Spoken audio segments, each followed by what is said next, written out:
I feel an inherent pressure to continue to break stereotypes. I like sharing the aspects of my daughter and I doing stuff. I like to share the photo shoots that my family does. I want to really push the family thing. So I want to be a healthy representation of what a black man married to a black woman that has black kids is. And I also give major kudos to my wife every time I get the chance to, because I'm not doing this alone. Hello, and welcome back to Care to Elaborate. I am Taylor, and I'm here with my lovely co-host, Travarus. And I know if you listen to this frequently, you're probably like, not the girl starting the episode, and is. So welcome, everyone. We are on season 3, and we are so happy that you are joining us today. Travarus, I'm going to ask you, how you doing? I feel good. What's going on with you? How you feeling? I'm feeling well. I mean, I'm lit. I'm here. Really excited for us to get into our episode today. We're going to be talking about the feeling like you can't keep up. We are in this time currently of hustle culture. Everybody hustling, everybody trying to heal at the same time. Social media permeates literally every Everything. aspect of our lives. You truly cannot escape it. And even when you try to escape, I feel like there's an ad or something that is going to find its way across your page somewhere or into your podcast. I mean, I'd be listening to podcasts trying to escape social media. And then here I Yeah. go, I hear an ad for Instagram. I'm like, How do you stop it? Just yeah, cycle. leave me Just circle. alone. Leave me alone. Yeah. What are we doing? And there's this feeling that we literally can just not rest. Like you No. have to constantly be productive in order to feel good about yourself. And I just don't think that's right. It's not. And what's interesting is that I'm from the era of rappers saying sleep is a cousin to death. And like we grew up thinking that like you're not supposed to sleep. You're supposed You to sleep hustle, when you hustle, hustle, dead. hustle. Yeah. Right. All of that. When it's like, actually, bro, to live longer, you need sleep. You need to lay. Well, you know them rappers facts. back in the day, they weren't living that long. They wasn't. You're right. Okay, so speaking of rest, Travarus, I want to kick it off asking you a question. Okay. You know, you are also a new dad again, so I don't Yep. even know A how this father. answer is going to play out. But when is the last time you actually were able to rest without guilt? Heavy on without guilt. That doesn't exist. I would sleep without good, but it wasn't a long sleep. Meaning, I'll put my daughter down probably by 9:30. Straighten up the basement, straighten up the first floor, the kitchen, the living room. By that time, it's about 10:30. I was wash dishes and everything, and then I'll sit and I'll have some me time, and that me time goes to about midnight, and then I'll go upstairs maybe early at like 12:30, 1 o'clock. That's early, and then I only sleep 4 or 5 hours because I got to get up because my daughter gonna be up and ready for action at like 6:30, 7 o'clock. So this is not about hustle culture. This is about responsibilities in this season of my life right now. But I would sleep guilt free before my son came, but it would be brief, really brief. Are you caffeine? Do you drink caffeine? Well, I drink green tea. I don't do coffee. Ooh, how are I you just be living? I'd be suffering. I'd be tired. Yeah. I just be suffering. Green tea don't have the punch like No. You like get some matcha. I mean I know. I'll try it. I didn't like it the first time I tried it, but I'll give it another shot. That But you wouldn't drink something that was green. But anyway. okay, valid. But how about you? In terms of you are an entrepreneur, as we both are. You also have a really big endeavor that you're working on in terms of ascending to another degree, preparing for that. Also getting awards. When do you get a chance to sleep guilt free? You know, at night, I feel like at night, I mean, there is no guilt. I got to go to bed or I'm not going to get up. I like the non-negotiable though. I like it. Now, I will say, similarly to you, now I'm not getting 5 hours. I'm trying to get away from that. I'm getting more like 6, close to 7. Okay. I'm really trying to get 8. Like 8 is where I'm trying to get to. I've been trying to get to 8 for a long time though, because similarly, I am a night owl. So what I'll do is, you know, I'm doing everything I need to do that I feel like I need to do at least Facts. until around like 11 o'clock. Plus, like having to go to the gym and like adding all this other stuff. So by the time I can finally lay my head on the pillow, it's at least 12. Sometimes 12:30, sometimes 1. It really just depends. And I'm having to get up at like, now I have to get up earlier because I study in the morning. I'm having to get up at like 7 something. So that's, you see what I'm saying? That's all, we already pushing the 6-7 hour brink. But I'm like, damn, I don't really have any more hours to give. Like Yeah, because the wake up time don't change. Your go Right. to sleep time changes, but your wake up time don't change. And Right. And like so, ugh. we both of us be up because we be texting Mhm. about the pod at 12. 12:30 sometimes, and it'd be like it don't even be a question like you still up. It'd be like, all right, here's this and here's that. It'd Yeah, be I like, know all right, you be cool. awake. I, I definitely do, Yeah. and it's not okay. It really is not okay. And I want to say that I think even before kids, I was just a night owl, and now I just find more things to take up that time, like editing or making a reel for tomorrow. Like I'm always doing something, and if it's not podcast related, it'll be family related, some Taylor content, my daughter. You know what I mean? It's something in It's that always regard. something. It's always something. And I feel that the even if I didn't want to, the hustle culture has just been ingrained and I don't know what How to to do get with it that. out. But It's stuck. it does. It does. But speaking of hustle, hustle, hustle, what's the reason for you being drained? Is it Mm. pressure?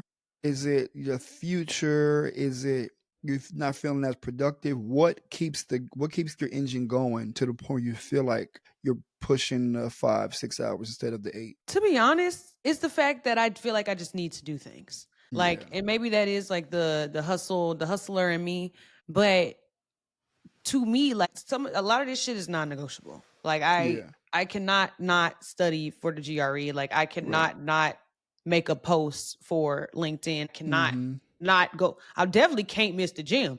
I mean, it's Right. summertime. Like I can't really not go to the Right. gym. Right. So it's like these are things that I have to do in order to get where I need to go. And Yeah. so I mean, I know I'm trading off sleep. I'm probably trading off some well-being in just the regards of me, taking time to rest in general, even if it's not sleeping. But I'm really focusing on trying to balance that in my life because I feel like if I am this busy, I'm busy now. I just can't imagine having kids right now on top of everything else that I'm already doing. Like my friend and I were talking about that, and I would literally lose my last brain cell. The thing that I'm realizing now, and this is a bigger conversation, I'm actually chilling with my LBs tonight. I'm really excited for this. And this is a conversation that's not for the pod, but I'll give you a bit of insight. I am not my greatest Travarus right now because I'm sacrificing me for my family, Mm. right?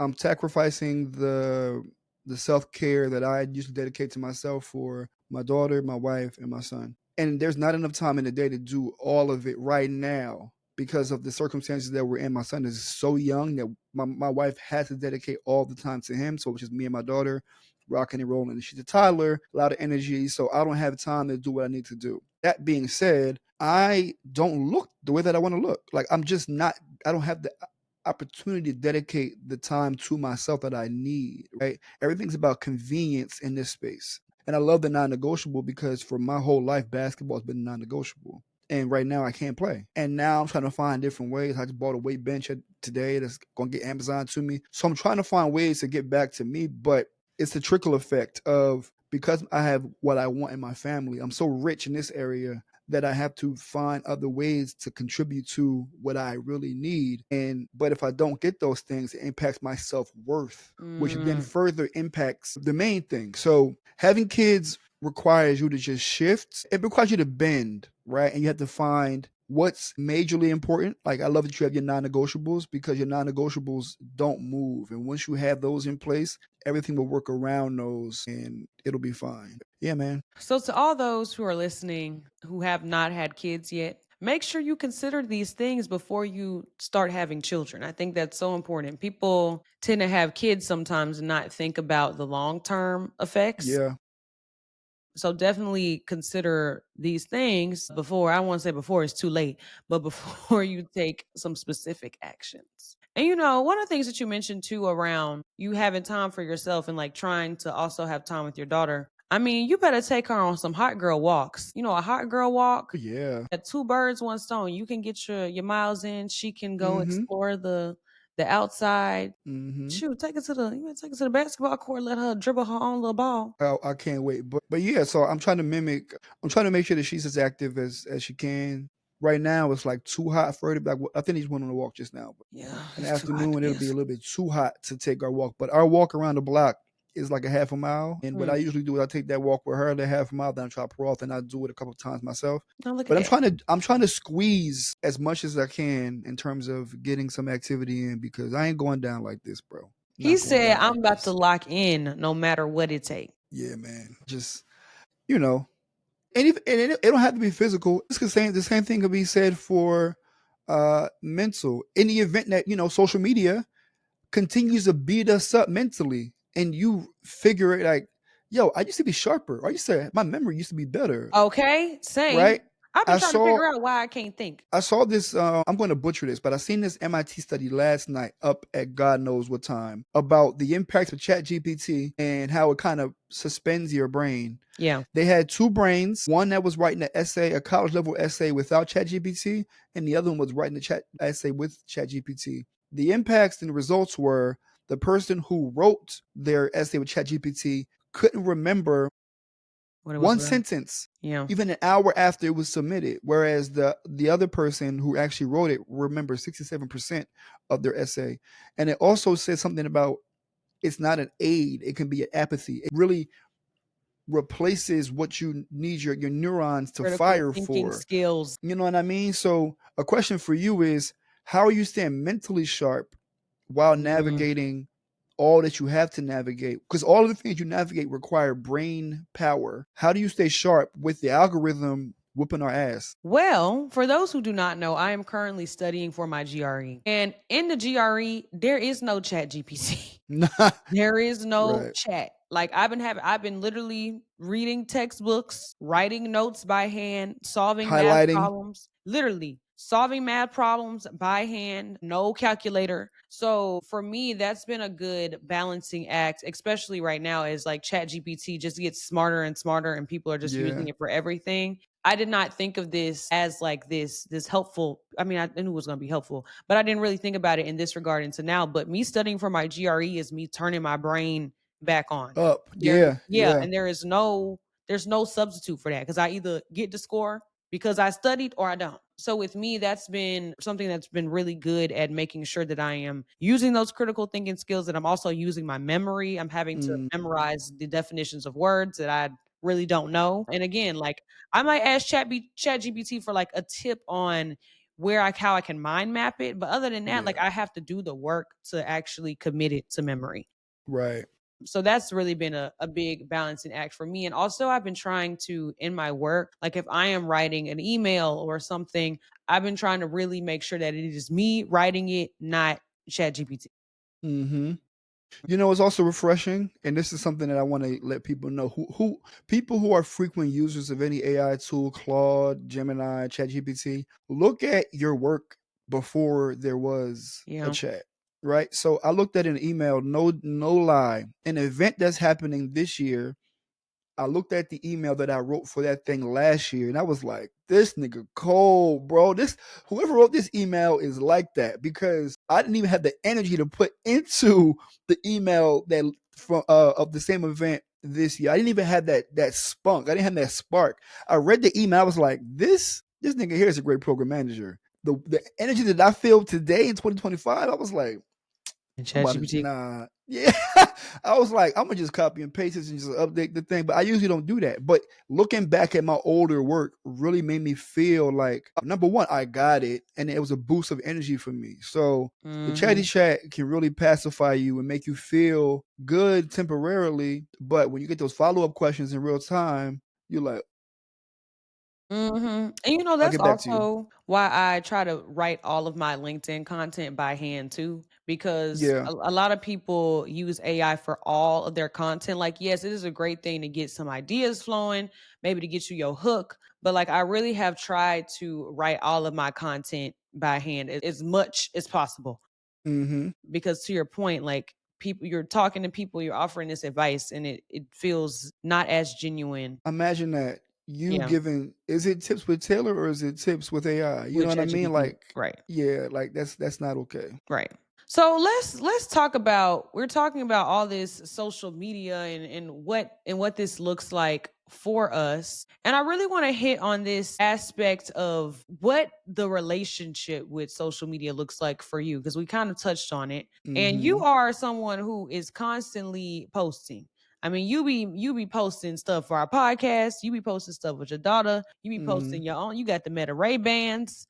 I mean, Travarus really out here with all the tools in tech. So, what is your relationship with social media like these days? Do you love it? Do you hate it? Do you feel like it's a necessary evil? Like, what is your relationship? This podcast really helped me to define that because the relationship that I had with social media is that I push what I want my brand to be. And if you went to my joint now, all you see is family. Remember going back to what we said our storefront is? Like, what do I want my storefront to be? I want my storefront to be a father, a dope father, an involved father. I want to inspire people to be dope dads, right? I want people to see that like I'm involved in every aspect of my daughter's life.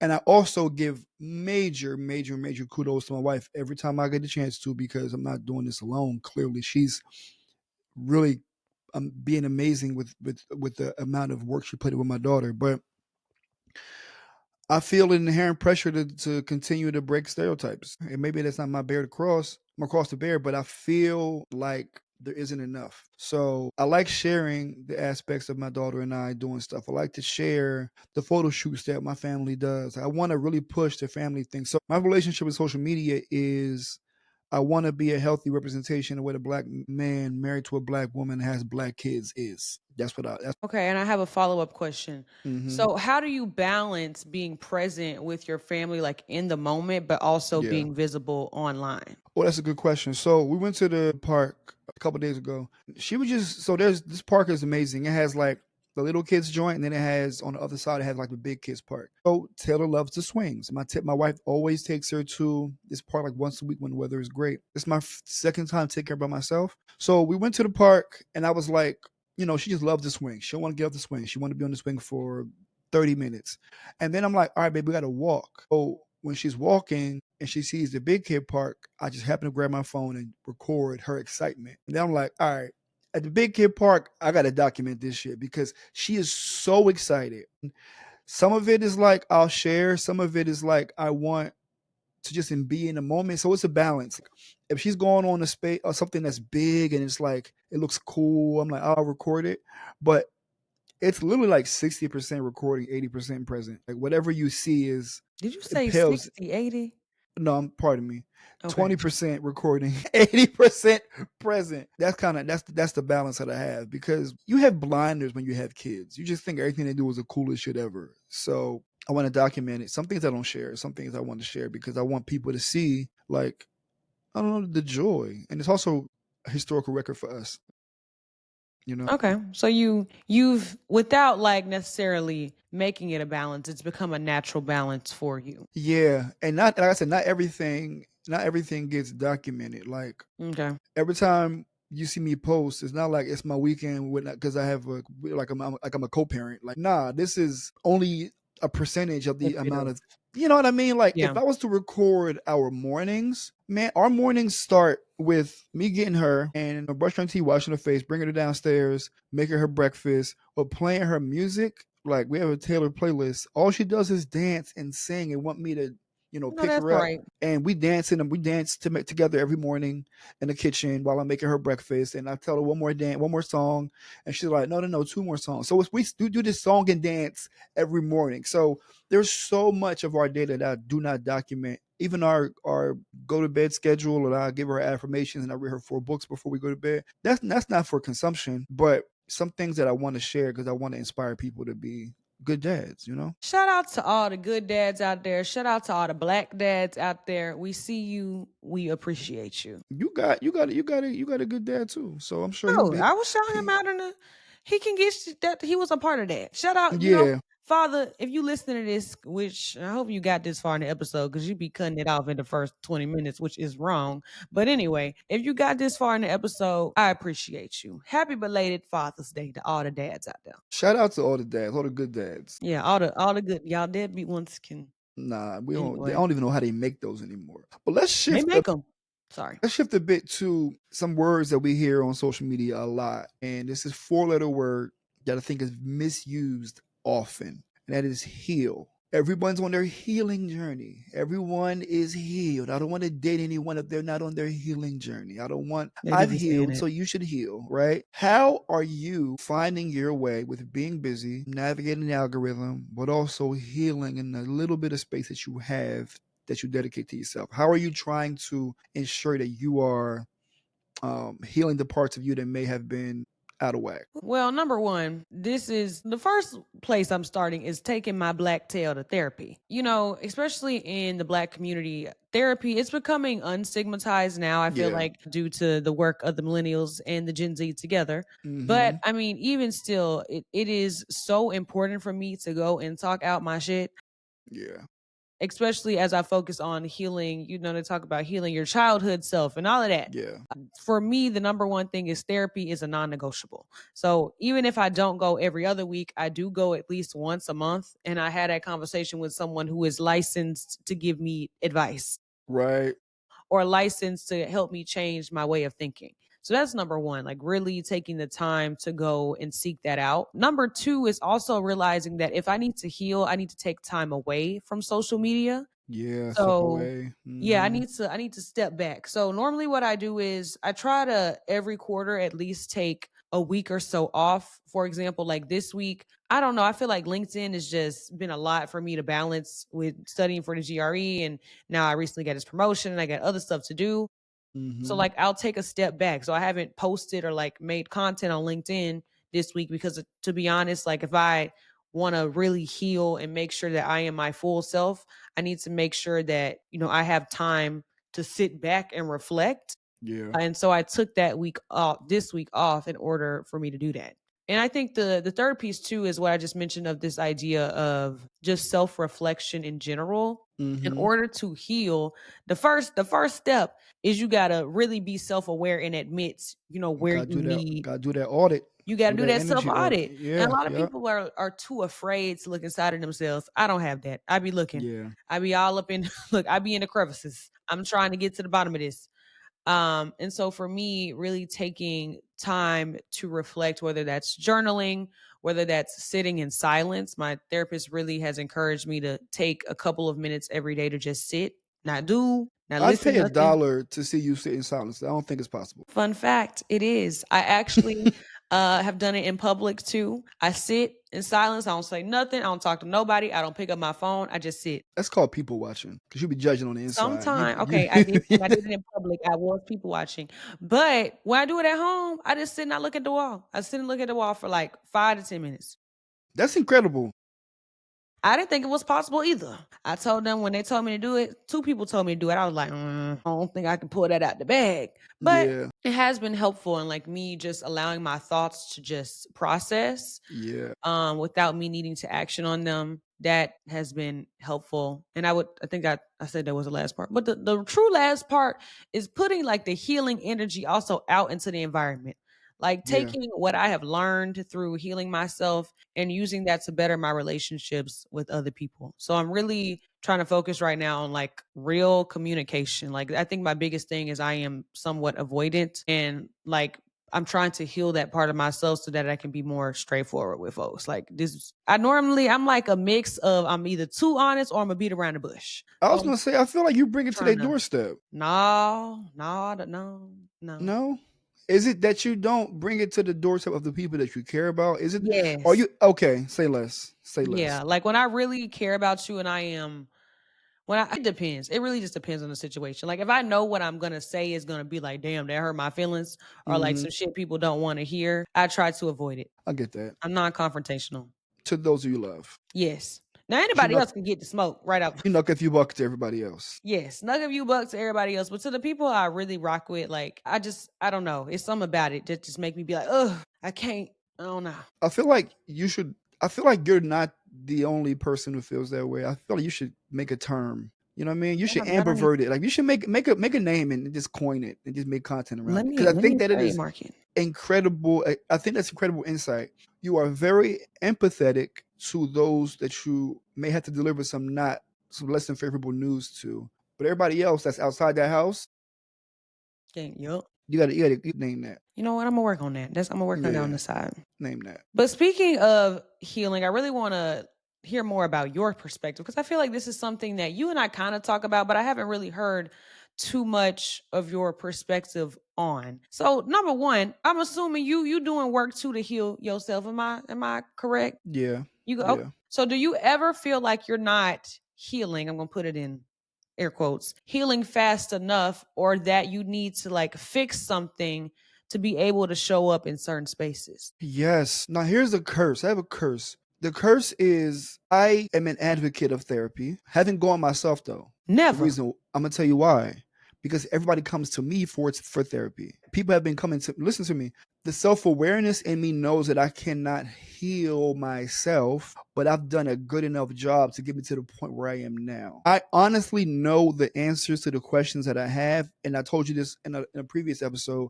It's just about doing it, right? I have a block. There's a block. There's a point where that is impenetrable, and that's where I'm like, okay, now I need the help. Now I need the help. Mm, So I'm aware enough to know that I can get myself to this point, but at a certain point, there's I can no longer do. I'm at my wit's end, and now I'm trying to find a therapist right now. But yeah, so people have always been coming to me for things, and I feel privileged and honored to do that, to be that person for them. But it's also giving me the stigma or the mindset that I don't need outside counsel because I mm, can figure it out on my own, which is not true. I'm telling you now that it's not true. And what has happened is I'm not sure if I think every black family has a drawer of just shit, yeah. right? Sure. Right? Yeah. That's what's happened to me. I just have a drawer of things Mm, mentally that just like I can't close a drawer no more. You know what I mean? let So it it's like overflow. it's overflowing. I gotta take some shit out. And I think with therapy, you unpack and Hmm. you keep what's necessary, you toss out what's not necessary. And I have to get in that regard. So self-awareness is important, but it can also bite you in the ass if you think you know everything. That's where I used to be. But I try to move with intention every single day so I don't have to regret anything. Mm, Once you know that, so you spoke about your childhood trauma that you have to heal, right? Not you, but people, yeah, everyone. in general. You couldn't control that. And if you knew then what you know now, then you probably would have tried to move different when you're like 13. But you didn't know. You're a fucking Yeah, well, teenager, right? I'm a kid. You had no idea.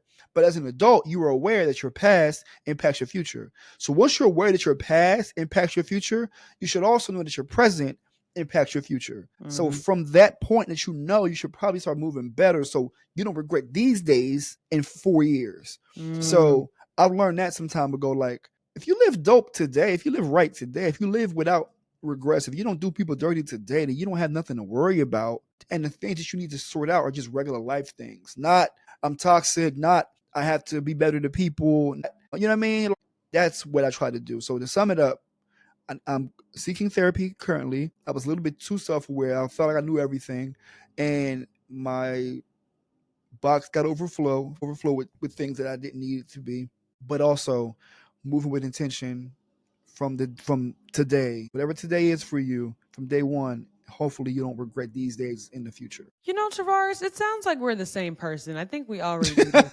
Maybe I am just the female version of you with Perhaps, with a few different tweaks. But I definitely resonated with that idea of being too self aware. My yeah, therapist and I actually talked about this. It's like it is so difficult to go to therapy as a self aware person because same thing to you. Like I've told her, like you can't tell me what's wrong. Like I already know what's the right, I'm like, and I low key already know what the solution is, but it's just yes. so hard for me to action on it. And so I definitely resonate with that. Like my therapist and I had that conversation all the time. Of she tells me like I'm one of her favorite clients because it's not hard for her to Yeah. tell me, you know, what the like we both can pinpoint the issue. It's Mm-hmm. just the action, but that the action be so hard. So And for I'm whatever reason, like you know what you know the deal. You know what it yeah, is. Like I be knowing.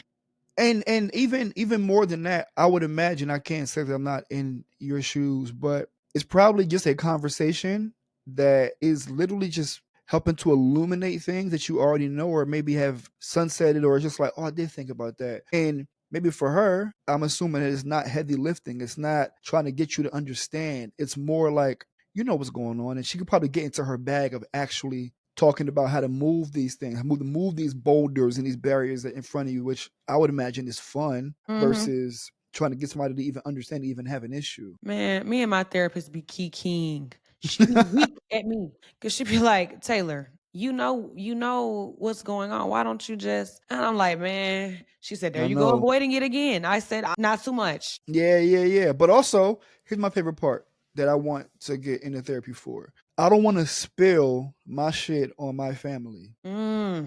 And for And a shout married out to you for man, not doing that.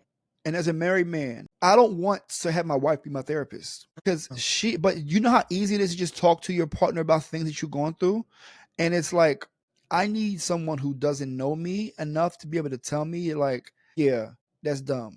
And if I hear something twice, I might rock with it. I'm stubborn enough to, like, if I hear something once, I'm like, they don't know what to talk about. But if I hear something twice, I may, that echo makes it a little bit different. So I'm also looking forward to just not to sharing their learnings with my wife versus her being the person that I go to for these questions. That's not what we're here for. We're here to have a good time and support each other, but not solve each other's issues. You know what I mean? Yeah. Yeah, I don't want that to be the case. Therapy is something that I think that is important, and I think that it's having an evolution of being somewhere you had to go in person, and now you can do it virtually. You can find a therapist, and you can fit. It can be more convenient. So there's been an evolution in that regard. In terms of the algorithm and meeting people, and you feel like you're building a bond with someone online, have you had the opportunity, or have you had the experience where you met someone online and you feel like you know them, and then you meet them and you like, this is our first time meeting? This is kind of crazy. Has that happened to you? Well, yeah, that happened in every situation because you have to realize at work, Right. when I started my all of my internships were virtual. Like there was no going to the office. So even with the company where we work now, like same thing when I met you. I didn't meet you in person for a long time. But Yeah, yeah, that's true. yeah, and I That's was like, true. "Oh, what up, Travarus?" Like, hell Yeah. yeah, what's up? So to me, it's a very common thing. Like I will even with people that I connect with on LinkedIn, like I'll be like, "Oh Yeah. my god, hey girl," and we'll talk, and then I'll meet them in person. I'm like, "Well, shit, I know, like Yeah. Like we already locked we in. already homegirls. Like, hey." Yeah. And I've definitely experienced that with nearly all of my coworkers. Like one of my coworkers who is like my best buddy on my team, she and I didn't meet in person for oh my god, I don't know, like 2 years, maybe a year and a half. Like I Sheesh. didn't meet her in person during my internship. Then I came back full time, and I didn't meet her in person for a while after that. But when I finally met her in person, I was like, oh hey. I'm like you. I expected you to be this tall. And we just went on kikiing about our regular day like we always do. Yeah.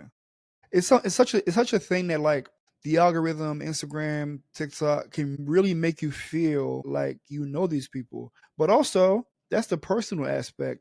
How do you have friends who talk about celebrities like they know them? Yes, everybody do that. I hate it. Everybody be doing that. And I be like, You don't know these you people. don't know. Like, for example, you probably don't know these folks. I'm gonna be honest. You probably do not know them. Okay, talk to me. But I don't know if you're familiar with Monet and Jalen. You don't. No. Okay. No, I knew it. Anyway, basically, the man, Jalen, bought a house in Texas and he had a guest house on the property. And again, Texas is known for slavery. Okay. Again, happy Yeah. Juneteenth, free. But Monet and Jalen are very black names, so I'm assuming they are black. Yeah, they are black. Okay. Now Okay. they a little mixy mix. They got a little mix in there. Okay. But basically he bought a home, it had a guest house on it, and people seeing he did like a little house tour on social media, people seeing the home associated with Texas, the way that it looked, they assumed that he bought a plantation home and that the guest house that it was slave quarters. And Mm, so people started canceling him, talking negatively about him. Like they do not know this man personally. They don't know this man. They don't even know the address of his home. They just guessing based off of the pictures. Turns out he had somebody come out like a historian, like people who are known for yeah. being able to trace the lineage of land. Mm-hmm. That was not no slave. These were like cabins from like white settlers traveling or some sort of My God. specific cabin, but it was not related to any type of slave ownership. So all these people were eating him up, canceling him, doing all this stuff without even knowing the full story. So it happens all the time. That resolution be real quiet though. Look, and that's exactly what they were saying. They was like, where y'all at now? Now that he didn't posted the video with the facts, he had paperwork and everything. And everybody was real quiet after that. I'm Yeah, like, that's y'all owe this man an strange. apology. That's why y'all should shut Strange. up if y'all don't know what's going on. And they won't. And never will. But I wanna hop back to something that we were talking about. We're on this topic of social media, but I really want to talk about the idea of how social media, in addition to all the other things that we're doing, Yeah. can lead to this idea of like you gotta hustle, hustle, hustle, and now you're burnt out. Now you don't know what to do. You can't even get up. So I want to ask you this question because I don't think we've ever talked about this, and I'm really intrigued to hear your answer. But have you ever burnt out silently? Like high functioning burnout where no one knew but you. Yeah, you looking at that shit right I now. knew you were gonna Hello. say that. I said he gonna Hello. say right I'm now. here. Yeah. And the silently part is just my nature. I open up to people that I trust. It just so happens that my manager these days I trust, right? So Shout out to her. right. And that's the homie. So it's not a matter of I'm hiding this because you are looking at how it impacts my work. I'm letting you know because you understand me and how this may reflect in my work because I'm I'm like I mentioned in previous I'm operating at 150%. And the burnout that I experienced is not work only. It's It's a combination of factors. yeah, and if we're talking about the 9 to 5 per se, it's not the work that I'm doing. It's what's surrounding the work. The exhausting personalities that you have to work with, your stakeholders who are just on one all the time, and you have to watch your back. I gotta be very careful how my emails sound. I'm also a black man, so there's a stigma that in terms of how I communicate with people and how they may feel based on my communication. There's so much to consider when in that previous season of work that I'm just like I'm tired, bro. Like I'm tired, and I'm not in the decision making capacity, so I can't change the circumstances either. I'm also not in the space where I'm uplifting or mentoring anyone either. So there's this perfect storm of like, ugh, it just feels, but going back to being self-aware, finding small glimmers of hope to shake it off. Put myself in positions to have coffee chats with people who uplift me. Finding little projects that I want to contribute to that also make me feel creative and things like that. So, yeah, burnout sometimes is perpetual. I think the solution is finding that glimmer of hope, that little star in the sky of like, all right, what do I want to do now? How can I fight this? How can I get some energy to do things to control something? Because oftentimes when you're burnt out, you're not in control. You're not in control. How about you? How does burnout manifest for you? Yeah, I didn't been burnt out a couple times now. To be honest, I feel like as you mentioned, it's like a cycle for me. Like I will, because the thing is, people don't talk about how hard it is to shake back once you've Yeah, been burnt yeah, out. Like to yeah. really shake back for real, it's gonna take time and it's gonna take a lot of also downtime. But the thing is about our current society, especially here in America, is that there really ain't it's not enough time for you to have that downtime to bounce back. Like No, if you were to because you take the hustling to something else. exactly, if you were to take the time that it actually takes to bounce back from a burnout, you wouldn't be able to work for like 4 months. And we know that's unsustainable. Unless you have a baby. Well, you could all, but then you still gonna be burnt out because now the baby crying. You might not be at work, but you Facts. got to take care of your child. Work is work. You're right. Work, okay, work is work. And so for me, I've done it silently a couple of times. I specifically think to like the end of college. Like by the time college was over, that 3 month period before I started working full time, that transitional period, my brain was fried, man. Like Mm, me trying to think and do was so difficult. And I kind of feel the same way right now. Like I can tell, I don't know if it's a mix of the chat GPT and I don't know if it's a mix of the chat GPT and the burnout or what, but I do feel like my brain does not work at the same capacity as it used to. Like I feel myself constantly, and maybe it's my overthinking, anxiety. I feel like it could be a combination of factors, but I just feel like my brain does not have the same capacity as it did in the past, Because and that's you have difficult. more. It's more stuff stacked on top. I mean, I And feel like I've always had stuff stacked on top. Like in college, I was always stacking stuff. And I feel like now, even though stuff is stacked, like it is just so difficult to truly make my mind commit to making sure that it is, working at the ultimate level. It's yeah. tied. It's tied. But you also have more. The stakes are higher now. You were working for a Yeah, promotion. You're trying to stakes are prepare for the higher. GRE. You got rent Yeah. to pay, like Can right. So somebody please sponsor us so we can get this? the stakes are higher. The stakes are higher now. So sometimes the pressure is silent. If you ask me, do I succumb to pressure? The answer is like, nah. But if you look at the stats, it'll probably tell you like, yeah, like I also don't think that I'm stressed, but my aura ring be like, dog, you were stressed today. Not you got not the aura ring be. I heard that the aura ring be eating people up, What? man. Your readiness score is abysmal, my dude. I'm gonna need you to figure that out. I need you to get Mm, some sleep. not sure But as aura ring talking about you. yeah, but I bought the Oura ring for Tiff initially. Then I'm gonna get myself one because when she was pregnant, I wanted her to know, I wanted her to have more information about what she's going through, and if she's feel a little bit heightened, I want it to be more.